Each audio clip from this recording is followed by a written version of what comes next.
Kung kaniadto, una makuha ang sertipikasyon sa buhatan ug to follow na lamang ang pag-inspeksyon sa mga gambalay. Karon, masayo nila kining inspeksyonon aron pag-abot sa adlaw sa pag-renew na sulat na sa ilang inspection letter ang mga kinahanglang i-comply. Gi-advance na mo ni para mahitabo nga pag karong January na-inspection na namo halos tanan na. So come up with bagong strategy, inspection daan para pag January wala na tay problema.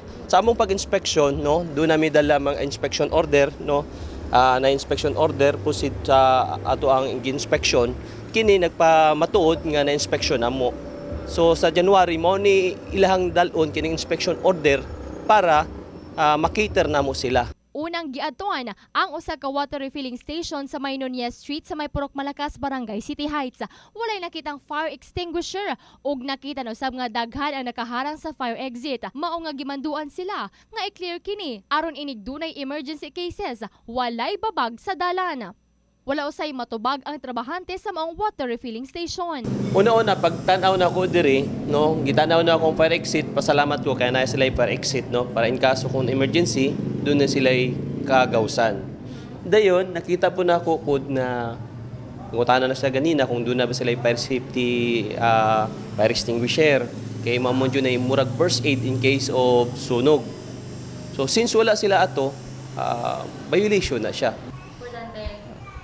So, unsa man yung buhaton sir para Siguro mo ingnon na ako sila nga pakuha na tong isa to para si pangalan nato fire Sa usa ka beauty salon, nasutang kinahanglan ng i-re-energize ang fire extinguisher tungod tuig 2012 pa kini ug kinahanglan usab nga butangan og karatula nga fire exit ang dalan aron makita gayud sa mga customer. Nagpahigayon usab sila og lecture kung paun sa ang paggamit sa pamatay sunog.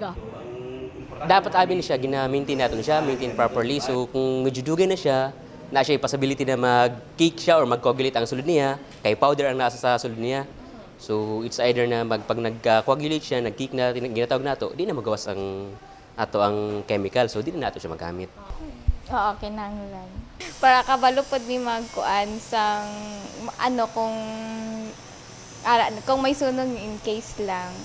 Sa mga tindahang gi-inspeksyon sa buhatan, ubay-ubay gihapon sa mga ekipo ang kinahanglan imontar sa matag establishmento aron masiguro ang seguridad sa matag usa. Mihatag usab og pahimangno ang buhatan sa mga nanag-iyaw establishmento sa mga angayan ug dili angayang buhaton. So far naman sa mga in-inspect natin kanina mga establishment, may mga na-comply sila ng mga requirements natin pero yung iba hindi pa nila na-comply kasi nakiusap nga sila na kung pwede yung priority natin is yung pamatay sunog lang muna natin. But then, yung isa mga importanteng hindi nila na-comply pa sa ngayon is yung sa smoke detector, which is napaka-importante din sa kanila, especially kung mayroong natutulog doon sa establishment during night, no? Kasi ito yung magsasilbi sa kanila na guard. So dapat maging vigilant tayo sa ating area, sa ating establishment especially, na dapat i-avoid natin yung mga unsafe acts, no? Dapat yung proper na pag-arrange natin ng mga gamit natin, yung mga combustible materials, ilayo natin sa mga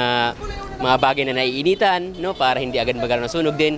Dapat yung mga anak natin, especially maliit na bata, wag nating hayaang maglaro ng mga posporo or lighter.